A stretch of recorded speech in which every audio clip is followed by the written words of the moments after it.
I'm Antoinette Toss, and we would like to thank our sponsors for TEDx Rizal Street. Thank you to Botox News Online, My Cafe, My's Hotel and Resort, Folieros Botox Builders and Design, Botox Trading, and Construction and Supply. And we'd also like to invite you all to follow our journey online. You can follow my page at Antoinette Toss and our nonprofit page at Planet Cora on all social media platforms. And of course, you can always visit our website, www.wearecora.org. Hi, this is Dr. Kiliman Guru. Thank you so much to our sponsors, Botox News Online, Mice Cafe, Mice Resorts and Hotels, Fulieros Botox Builders and Design, and Botox Construction and Trading and Supply. Thank you so much for supporting our TEDx event. You can follow me on Facebook, Instagram, and TikTok. Ang pangalan ko is Dr. Kiliman Guru. Yun yung pangalan ko all throughout the platform, so you can learn more about health. Sunny day problems? Albaitiki Curtains and Window Blinds Installation Services. Block sunlight with minimalist design that will add beauty to your home. Let's make your place tiki-rific. Contact us now.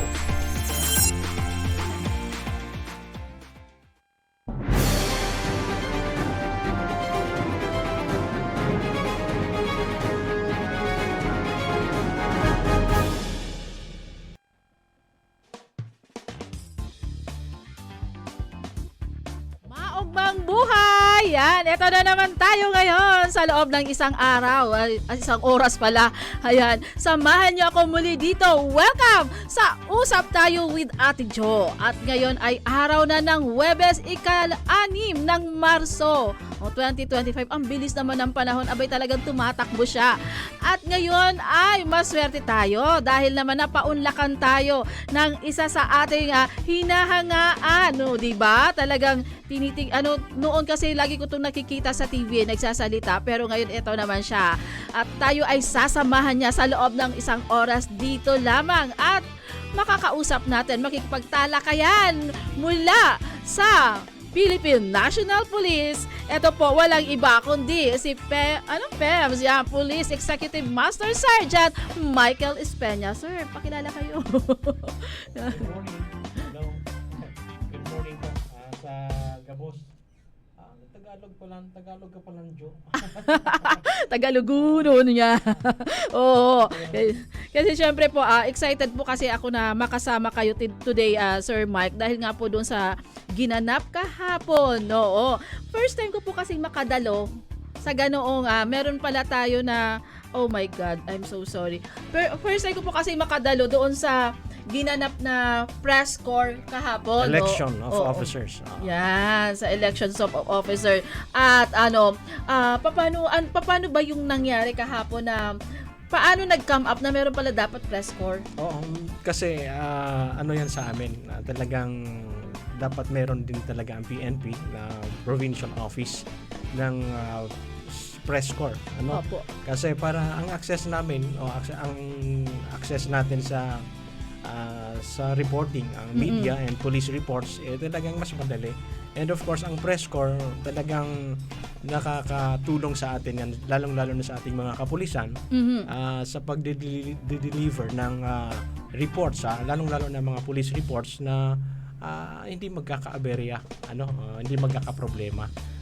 Talagang ang press corps kailangan din namin, and of course, lalong-lalo na rin sa media, kailangan din lalong-lalo na ang halos lahat ng mga media nagkakaroon sila ng information about sa police reports, sa police reporting. Ang news nila talagang kinukuha nila sa ating mga kapulisan. So paano na po yung proseso natin ng pagkuha ng report? So madali lang ngayon kasi ang minsan nung walang press corps, ang iba nagdadalawang isipan na lumapit sa mga kapulisan. Ngayon, open communication tayo. Parang na tayo ng walang ang hadlang medyo nabawasan. May mga may mga iba lang na dapat gawin para maka-access ulit tayo ng mas credible na news, police report. Opo, kasi naalala ko naman talaga, ako din, nahihirapan akong kumuha ng news mula sa PNP dahil dadaan ka dito, mama, sandali lang po, may kakausapin pa po tayo, may papipirmahan pa. So talagang nahihirapan kami. Actually, lumalabas yung news sa amin 3 days na. Oo, bahaw na kumbaga. Kaya hindi ko na rin nilalabas kahit na ano ng effort na ginawa ko. So sa pamamagitan pala ng Press Corp, o yan, ano nga bang ibig sabihin ng Press Corp? May access tayo, may access tayo na kayo mismo. Kami rin, halimbawa may mga activity kami, madali rin kaming lumapit sa inyo sa miyembro ng Press Corps. Kung halimbawa gusto namin ipa-cover ang aming activity, ang aming event, mas madali rin na mag-access kami sa inyo through this Press Corps, Sorsogon PPO Press Corps. Yan. So, ngayon na meron na tayong Press Corps, meron bang plano ang mga kapulisan? No? Kasi syempre, alam naman natin na karamihan sa ibang mga media practitioner kailangan din ng enhancement. Baka sakaling makatulong ang PNP para magkaroon kami ng mga seminars, workshop, so matutulungan. Ganun din kami. Sa amin ang binibigay namin ng mga halimbawa seminar na gusto nyo about sa mga doon kahapon may pahapyaw na si Attorney Hihilios na yung sa Data Privacy Act at saka yung Freedom of Information. Yun lang naman ang mas na dapat na malaman natin bilang mga media practitioners para makagawa tayo ng talagang makabuluhang news and makakuha tayo galing sa aming agency. Oo, kasi malaking bagay din talaga naman na kahit naman sabihin namin na marunong kami, ayan, excuse me na po. And idadagdag ko, ganun din. Meron din kaming pwedeng kailangan malaman sa media, halimbawa sa communication. Pwede rin kaming maka-request sa inyo ng kami i-train nyo bilang kung paano maging sa broadcasting or sa news writing. Yes po. Pwede kaming maka-request ng mga speakers sa inyo na magturo sa amin. Pwede rin naman yun. Through this Press Corps, pwede nating makahingi ng tulong. So talaga it is a mutual kumbaga benefit from the both parties, 'di ba? So kami matututo, kayo din matututo. And at the same time, yung mga news na gagawin namin talaga namang credible dahil galing na talaga sa inyo. So, and magiging syempre medyo sana maging mas mabilis. Ang pagkuha nyo mas mabilis na. Hindi na yung inaabot ng 3 days. Bago niya minsan hindi ko na ginagawa. Kasi sa amin, talagang nilalabas namin yan sigurado. Na iwas din kami sa aberya. Halimbawa yung paglalabas ng suspect pa lang, di ba? Ang iba sa atin doon kinukuha sa mga police stations ang report. May mga suspect tayo na pinapangalanan tapos nire-report.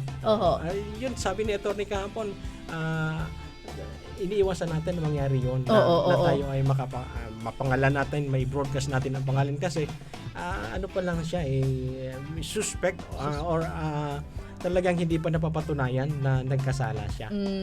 Kaya nga doon sa dalawang sinabi niya kahapon na sa Data Privacy Act at saka sa Freedom of Information. At saka yung rin ng karapatan din talaga ng suspect na hindi pa nga talaga napapatunayan na maging siya ang kanyang image hindi pa naman talaga siya suspectado or arrested na gano'n ang mga nangyayari. Kaya mas easy ang flow pag ang media at saka ang ating mga kapulisan ay talagang sabi mo kanina may mutual mutual benefit ganon na sabihin natin mutual relation. So pwede na yan ganon kasi nga talagang minsan nahihirapan kami sa Data Privacy Act. So mas maganda talaga. Pero alam mo ba yung mas nakaka-excite doon yung in-announce ni PD na magkakaroon ng media room kami. Parang kwarto lang. Oo. Parang meron na naka-prepare doon. Medyo ano lang, siguro konting walis-walis lang at saka konting lalagyan ng pangalan na Sorsogon Press Corps. Parang ganitong area lang. Oo. And may table, may upuan. Parang kung gusto nyo magpunta sa kampo, gagawa ko ng report, pwede nyo dalhin yung mga laptop nyo and doon kayo gumawa. Okay yun, open sa mga media na magiging accredited members ng Sorsogon PPO Press Corps. May mga accreditation din tayo para sa ating sa ating mga media practitioner. Hindi, natuwa, sobra lang yung pasasalamat ko kay PD kasi ngayon lang kasi kami binigyan ng pagkakataon yung talagang na magkakaroon kami ng isang kwarto din na paglalaanan nyo kami kasi ang dami naming pinupuntahan, wala man lang umiintindi sa amin. Oo naman, pinapakape naman, pero yung parang itrato ka talaga as a media dito sa Sorsogon, little chance. Kaya kahapon sabi ko ang napakapalad naman namin at narinig namin kaagad yung iba yung katuwaan na nadama namin kahapon. Kaya sana nga tuloy-tuloy na Kasi matagal na ito na pinaplano na may mga sa previous mga provincial directors natin, pinaplano na talaga natin na magkaroon ng press corps dito sa Sorsogon. So nangyari lang na talagang pinursigan ng ating present provincial director, si Police Colonel Alexi Daniel, na talagang magkaroon tayo mabuo. Sabi nga niya, mahilig siyang talagang bumuo. Sabi niya. Nangyari. At sana talagang hindi nga lang ito ang umpisa. Talagang sana magtuloy-tuloy. Oo. Pero gusto ko dun sa lahat yung sinabi niya na merong kape. Hanli kape. Meron. Sinabi, ko lang para at least hindi naman masyadong yung natin na ang ibig ko lang sabihin na yung mga kapulisan madali silang lapitan. Basta lalapitan nyo lang sa tama na na paraan. Madali silang i-approach. Alam naman nila kung ano yung kailangan natin as a media. Then basta meron, why not, 'di ba po? Yun. So na priority at hindi, natutuwa naman ako na nakakaano kayo sa mga media, yung parang binibigyan nyo kami ng importansya at respeto. Importante din yun kasi nga pupunta na kami doon sa opisina nyo palagi. Sa loob ng kampo. Welcome po. And ako mismo, I consider myself as a media practitioner. Yes, kasi rin ako, halos matagal na rin ako sa broadcasting. And rin ako sa KBP, nag-exam din ako, may accredited ako sa KBP. Updated ang accreditation ko sa KBP. Kami malapit na rin. Ayan. Pero sandali lang ha, may magpapa-shoutout pa lang kay Ma'am Meli Banyares. Pa-shoutout naman Miss Jo. Now lang naka-join. Opo nga. Tapos kay Hisha, mahapot man po. Once lang ba magsulot yung hindi man police o army ng uniform, may kaso pa ba yun? May kaso ba yun? Yung hindi naman once lang nagsuot ng hindi ka naman army, hindi ka naman police, pero nagsuot ka ng uniform ng police at saka nagsuot ng army, may kaso rin po yun. Ayan. Dapat authorized personnel po ang magsusuot ng uniform. O kahit once lang. Ayan, Yishan, sinagot ka kaagad direkta ni Sir.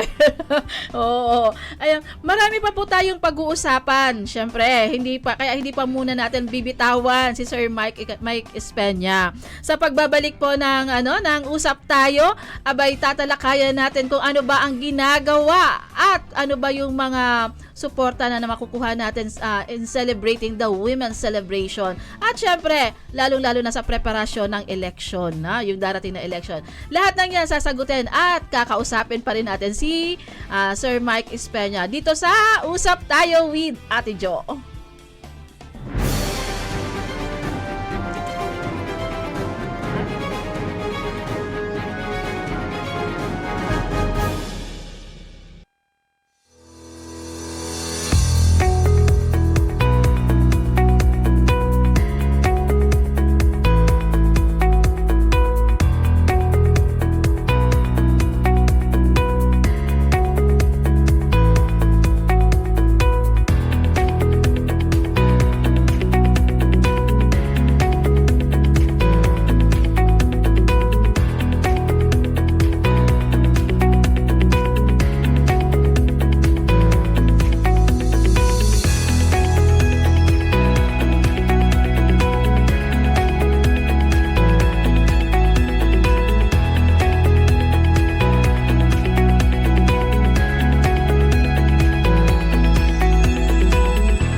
Tomas, and we would like to thank our sponsors for TEDx Rizal Street. Thank you to Botox News Online, My Cafe, My's Hotel and Resort, Folieros Botox Builders and Design, Botox Trading, and Construction and Supply. And we'd also like to invite you all to follow our journey online. You can follow my page at Antoinettos and our nonprofit page at Planet Cora on all social media platforms. And of course, you can always visit our website, www.wearecora.org. Hi, this is Dr. Kiliman Guru. Thank you so much to our sponsors, Botox News Online, Mice Cafe, Mice Resorts and Hotels, Fulieros Botox Builders and Design, and Botox Construction and Trading and Supply. Thank you so much for supporting our TEDx event. You can follow me on Facebook, Instagram, and TikTok. Ang pangalan ko is Dr. Kiliman Guru. Yun yung pangalan ko all throughout the platform, so you can learn more about health. Sunny day problems? Albay Tiki Curtains and Window Blinds Installation Services. Block sunlight with minimalist design that will add beauty to your home. Let's make your place Tiki-rific. Contact us now.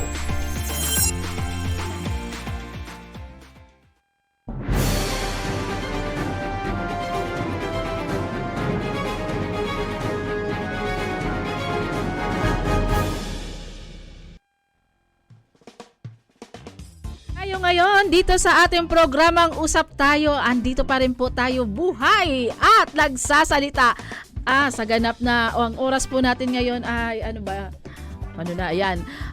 Syempre pasalamatan po muna natin ating mga sponsors mula kay Huban Aspirant Mayor Rohel Botox Fulieros, syempre sa Fulieros Botox Builders and Design, Botox Trading and Construction Supply, My Cafe, Mice Hotel and Resort.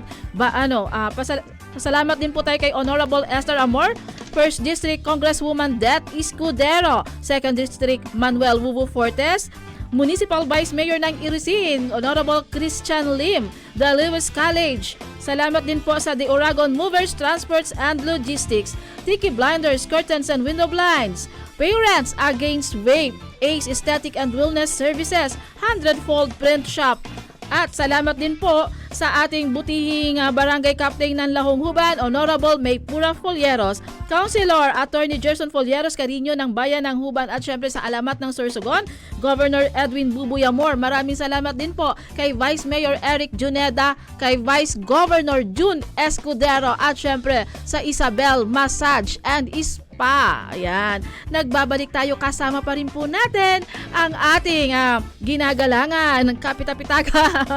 Syempre po, walang iba. Hindi, idol ko po kasi talaga siya nung nakita ko talaga na nagsasalita siya doon sa sa isang istasyon. Oo, yan. Tinitingnan ko the way na nakikipag-usap siya. Sabi ko, one time, ma-interview din kita. Diba, Sir Mike Espenya? Yung natin ngayon, Sir Mike, is ano ba yung mga particular na mga event o yung mga suporta na nakaplano po ng PNP para sa celebration ng Women's Month? And before batiin ko muna ang lahat ng mga kababaihan. Happy Women's Month celebration sa inyo ngayong buwan ng March, whole month of March. Talagang saludo po kami sa inyong mga kababaihan, especially sa ating mga kababaihang pulis na sabi ng iba talagang panlalaki daw ang pulis, pero mayroon tayong mga talagang may mga matataas na ranggo na ng kapulisan dito po sa Sorsogon, nakasama natin, mas matataas pa sa ibang pulis na lalaki. So saludo po kami sa inyo. Happy Women's Month celebration. And in connection nga po sa activity na ito, talagang meron tayong tomorrow merong activity ang kapulisan natin diyan sa loob ng Camp Salvador C. Escudero Sr. na yung lalakad sila parang Juana Walk. And Juana si Juan, magbabae Juana. And magkakaroon din ng Zumba diyan sa loob ng kampo. And sama ka. Pwede kang sumama. Mag-join ka. 5 or 6 o'clock in the morning. Mag-Juana Walk from Capitol park dyan sa Sorsogon City, papunta dito sa loob ng Camp Salvador C. Escudero Senior. And merong a short program na gaganapin, and yun na, Zumba, and yun ang ang magandang mangyayari. Meron silang after the event, yung parang huwa ng off, parang wala silang free sila, parang semi holiday ang mga kababaihan. Huwa na off. Huwa na off. Parang off duty. Tapos huwa na off. Ang gasaya. parang ang saya. So, sa Women's Month celebration, sana nga meron ding Men's Month celebration. Oo nga.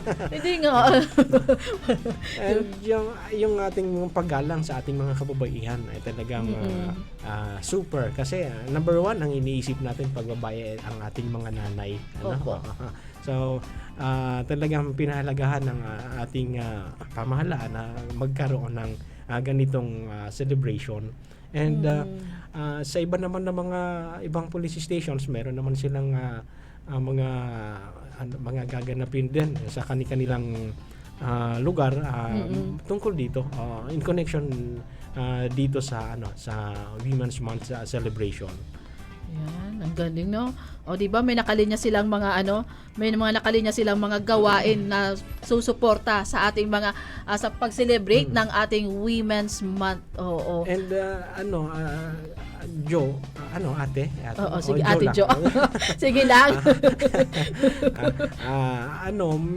Pag pumupunta tayo sa mga barangay, yung ating mga kababaihan, tulong na rin sa ating mga kababaihan na sa barangay na nagle-lecture sila about sa mga batas ng kababaihan at mga kabataan. Number one na dito ay yung RA 9262 at saka RA 71 yung 7610 na tungkol naman sa kabataan, sa mga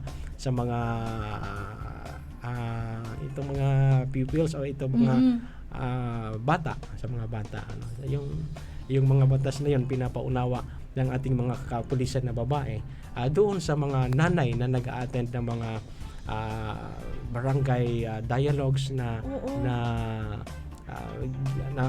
talagang pumupunta ang ating mga kapulisan sa mga barangay. Ayan. At sa mga eskwelahan, meron tayong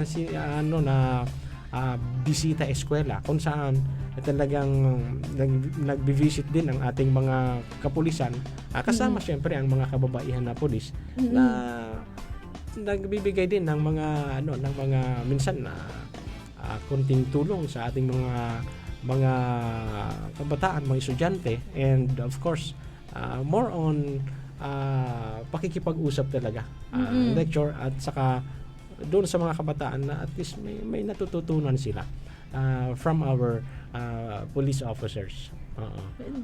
Interesting hindi ang dami niyo palang ang dami palang programa na minsan hindi o baka natulog lang talaga ako. Hindi sa kasalukuyan natin na provincial director, may programa siya na talagang yung anti-criminality defense program niya.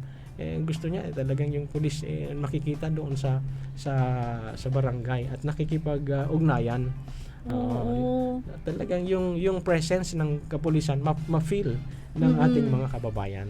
And at the same time, hindi sila matatakot kasi masasanay sila na nandun kayo na may mga ako na mga bata na sabi nila mababait daw ang mga pulis, approachable. May nakausap akong ganyan, totoo yun hindi yun talagang nakakatuwa naman kasi syempre may mga din tayo na pulis, may mga relatives din tayo na pulis, at natutuwa ako pag ganun. Hindi na katulad ng dati na brusko ang dating, na talagang pag makakita ng pulis talagang takot agad. Kasi alam nila disciplinarian ngayon ang katayo lang doon. Yung sa panahon natin ngayon, yung ating mga kapulisan talagang sabi nga ng ating regional director, yung APD niya, yung approachable, presentable, at dependable. Yun talagang approachable, very napifeel, talagang nakikita na ng ating mga kababayan ang pagiging yun mismo na pulis minsan ang lumalapit sa community. Kanina nga nag-duty kami sa labas diyan sa sa may parting Garcia Street pataas. May natirikan na jeep na namatay yung jeep. Siyempre, yung nandun naman talaga kaming pulis, hindi naman naman matiis na hindi itulak. Siyempre, ganun kami tumulak din kami At least nandun kayo. At Buti na lang. nakita namin kasi bumaba yung driver, itutulak. Merong skater na isa at yung nag-intern na criminology student. Sila yung tatlo nagtutulak. Kailangan naman tingnan lang namin. Hindi namin yun matitiis. Siyempre, natutulak din kami ng na yung jeep. Kahit nga yung medyo sumasakit na ang likod natin. Para nagpapakilala. Sandali lang po. Oo, 'di ba? 'Yun ang kagandahan ng police visibility. Yan, ano natin. Tapos maganda din 'yun na sa mga kababaihan naman natuturuan sila kung ano ba yung mga batas, yung mga karapatan nila, yung anti-vow sila. Yun, no, 7692 tama ba? 9262. At 9262, yan. Hindi ko alam kung saan galing yung 70. O di ba marami tayong natututunan, pero syempre meron pa pong isa na pahabol naman na katanungan kay Sir Michael. Ito naman patungkol naman sa nalalapit na election. Oo. So gaano na ba talaga kahanda ang ating PNP Sorsogon para sa paparating na election? Sa pangunguna po ng ating Provincial Director, si Police Colonel Alex C. Daniel, talagang nasasabi ko, talagang handang-handa na ang ating mga kapulisan sa darating na national and local elections dito po sa ating probinsya, sa buong probinsya ng Sorsogon. Kasi talagang kung sabi natin, nakalatag na yung plano ng ating mga kapulisan sa pamumuno ng ating provincial director na napakasipag, si PD Alex C. Daniel. And nakikita natin ito na ginagawa nating Comelec checkpoint. Talagang nararamdaman ng ating mga kababayan na sa iba-ibang munisipyo dito sa siyudad ng Sorsogon, talagang nagkakaroon tayo ng Comelec checkpoint. Iba-ibang oras at saka iba-ibang lugar. Yun talagang ginagawa natin yun. Religiously ang pagkakonduct ng Comelec checkpoint. And maliban doon sa Comelec checkpoint, meron talaga tayong dictated checkpoint na ginagawa. Yung regular checkpoint naman ginagawa ng ating kapulisan. Kaya sa pamamagitan nito, talagang ang ating mga kababayan nakakasiguro na talagang magkakaroon tayo ng malinis at magandang resulta ng election dito sa ating probinsya. Peace and order peace and orderly election na magaganap dito sa atin na probinsya. Yan, di ba? So talagang ang mga Sorsoganon magiging relax na lang. Dahil nandiyan ang ating mga kapulisan para sa ating para bantayan ang katahimikan ng probinsya ng Sorsogon. Ang gagawin na lang natin ng ating mga kababayan talagang sabi ng ating Comelec, vote wisely. Yes yun, po. Talagang yun na lang ang dapat at hinikayat ng ating mga Comelec na talagang magboto ang ating mga kababayan. Bumoto sila. Oo. Huwag kayong matakot, lumabas kayo ng mga bahay nyo sa darating na eleksyon para bumoto dahil nandyan ang ating mga kapulisan. Of course, sa pangunguna pa rin ni PD Daniel na tayo ay makasiguro na nakaboto ng maayos at ligtas. Kaya thank you naman sa mga pamunuan ng PNP. O yan. Baka naman before tayo magtapos, baka may gusto ka pa pong sabihin. Siguro abangan nila ako dito. Yes! Oo nga, aabangan nyo ang PNP si Sir Michael Espeña. Sabi ko nga dapat tamden tayo. Pero naman Ate Jo, usap tayo Ate Jo at Kuya Mike. Yan, di ba? Ang ganda. Para madami akong kadaldalan dito. Yan. Okay. Di ba meron tayong yung kay PD yung text mo? Sige, para naman po sa ating mga kababayan na gustong ipanating ang ating mga information sa ating mga kapulisan, talagang ating provincial director inopen niya na ang kanyang number mismo. Meron siyang programang i-text mo si PD si Police Colonel Alex C. Daniel sa number po na ito po hindi ko sa ulado pero 0998 598 6059. Ulitin ko po ang number po mismo ng ating Provincial Director 0998-598-6059. So, siya po mismo ang makakabasa o kung mag-call man kayo, siya makakarinig. Talagang kung may concern kayo na pwedeng iparating sa amin mga information, pwede po ninyong gamitin ang number na sinabi ko. Ang number po mismo ng ating Provincial Director sa kanyang programa na i-text mo si PD, Police Colonel Alex C. Daniel. Diba? Talagang ang PNP lumalapit sa masa. Opo. Oo, yung niya. Hindi natitigil si PD Kaya nga po meron tayong Police Community Relations. Ngayon yung sa Police Community Affairs and Development Unit sa pamumuno naman ng ating officer si Police Major Arwin Destacamento. Yan. Diyan sa PICAD, sa Police Community Relations, at kami rin yung of course ang kasama nyo dito sa mga ganitong programa sa information dissemination. Opo. And doon i-receive din namin kayo doon sa magiging yung room ng press corps doon sa Campus Codero. Pag nandun ako, sir, gusto ko unlimited talaga ang coffee. Coffee? Meron. Yun lang. Tayo doon, yung nakasaksak baga. Yung sinasaksak Opo. na brewed coffee. Yun lang, okay na ako. So, ayan, magandang umaga po kay Ma'am Maricel Bulaño. Yan, magandang umaga daw po. Balik kay Ma'am Maricel. And syempre po, sa dami na, yung number ni PD po, isi-send ko din dito sa comment, sa comment section, para po sa inyo. Para po at least kung may gusto po kayo iparating, yung mga tamang impormasyon po, yan, makakakuha po tayo kay PD. Yan, tawagan lang natin. And wag lang yung na sir, wala na po akong load. Oo, yung mga lang na tawag na talagang kailangan sa natin, sa paligid natin para sa security. Hindi na kailangan na magpakilala pa sila. Okay lang na information or message na gusto nyong iparating sa amin. Opo. Kahit wag na kayong magpakilala. Ayun. Okay na yon. Kami na po or si PD na mismo ang bahala na mag-entertain ng inyong mga messages. Yan. O diba? Kaya pa yung ng mga taga-Sorsogon, talaga namang alam naman natin na secured na yung peace natin sa sa darating na election. Tapos yung sa Women's Celebration, talagang sumusuporta sila sa atin, hindi lang dahil sa babae lang ang natin, kundi dahil nire-respeto nila tayo, kinikilala nila tayo bilang isang babae. And syempre, yung pasasalamat natin kay PD sa pamunuan, sa lahat ng nag-organize kahapon ng press corps.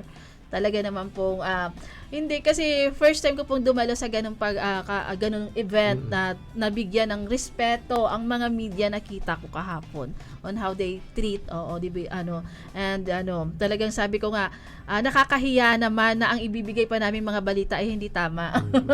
Iwas po tayo sa fake news And thank you very much din pala kay Ma'am Benny, ang Information Center Manager natin ng PIA, kay Ma'am Benny Rizabido, sa pagdulong din sa amin sa pag-facilitate ng programa kahapon. Yes po. And siya rin yung media advisor ng press corps. Yes po. And si Attorney Daniel Hihilios naman po ang ating pong legal officer ng press corps. So wala tayong problema. Walang magiging problema. May mga legal advisors tayo. Kaya nga, pwede nga kami pumunta doon. Gusto ka bang sa legal, habi punta na lang tayo doon kay attorney. Total, napaka-approachable naman ni attorney. Nandun. Si Attorney Helios, police din po siya. Police, pero attorney. Gano'n. O kaya siguro naman inabot na kasi tayo ng oras. May gusto ka pa pong sabihin. Sige, bantayan na lang po ninyo ang programa ng ating police kasangkayahan dito sa Botox News Online. Siguro pag meron na tayong radio para full blast agad, may radio at saka may online tayo. Doon na po kami papasok. Actually, ang invitation ng ating Botox sa ating PNP, pwede na magsimula, kaya lang kami na mismo ang nag-urong pa, kasi gusto naman mas marami may makakapanood sa atin at saka may nakakarinig, sa radio meron ding may mga marami pa rin ay inaabot kahit sabi natin talagang online na ngayon ang sa media. Opo, totoo po 'yun. Okay po. So, ayan, inabot na rin po tayo ng oras at tayo po ay pansamantalang magpapaala. Magbabalik po ako sa Lunes dahil bukas ay basta sa Lunes, pero syempre abangan nyo pa rin po bukas ang ating programang Healthy Life, Happy Life with Ate Jo and Ate Meli Banyares. Yan. So, paalam na po tayo. Sige, thank you very much kay Ate Jo for inviting us here sa iyong programa. Napakaganda ng ang trailer mo before ang opening ng program, pinapanood ko talaga. Parang artistahin. Sige, thank you. And sa Botox News Online, kay Sir, thank you very much for inviting us. Sa pangalan po ng ating Provincial Director, of course, si Police Colonel Alex C. Daniel, and ang ating kasama sa PICAD, si Police Major Arwin Destacamento. Okay po. Sa pangalan din po ng ating mga kasamahan dito sa Botox News Online, kay Kuya Boris Maranyo, kay Kuya Obet Apin, kay Sheila Espirito, at syempre sa technical din po natin, kay Prime Disunia, sa CCDI OGT Enters, Diana Rose Alcaraz, John Paulo Dolpina, Leonard Aaron R. Baldosa, Sherlyn May Enovejas, Sorsogon State University Bulan Campus Noemi Navarro, Lara Galoso, Sorsogon State University Main Campus PJ Herao, and TLC BSBA Marketing Management EJ Mark Palma. Sa pangalan po ng ating General Manager Engineer Harold Laguerta, at syempre po sa pangalan din po ng ating bossing, walang iba kundi si Huban Aspirant Mayor Rohel Botox Fulleros at ni Ma'am May Pura Fulleros. Sa pangalan din po ni Attorney Gerson Fulleros Carino, eto po si Jo Giba, pansamantalang nagpapaalam, magbabalik sa Lunes sa Maugma na Kita.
I'm Antoinette Toss, and we would like to thank our sponsors for TEDx Rizal Street. Thank you to Botox News Online, My Cafe, My's Hotel and Resort, Fulleros Botox Builders and Design, Botox Trading, and Construction and Supply. And we'd also like to invite you all to follow our journey online. You can follow my page at Antoinette Toss and our non-profit page at Planet Cora on all social media platforms. And of course, you can always visit our website, www.wearecora.org. Hi, this is Dr. Kiliman Guru. Thank you so much to our sponsors, Botox News Online, Mice Cafe, Mice Resorts and Hotels, Fulleros Botox Builders and Design, and Botox Construction and Trading and Supply. Thank you so much for supporting our TEDx event. You can follow me on Facebook, Instagram, and TikTok. Ang pangalan ko is Dr. Kiliman Guru. Yun yung pangalan ko all throughout the platform, so you can learn more about health. Sunny day problems? Albaitiki Curtains and Window Blinds Installation Services. Block sunlight with minimalist design that will add beauty to your home. Let's make your place tiki-rific. Contact us now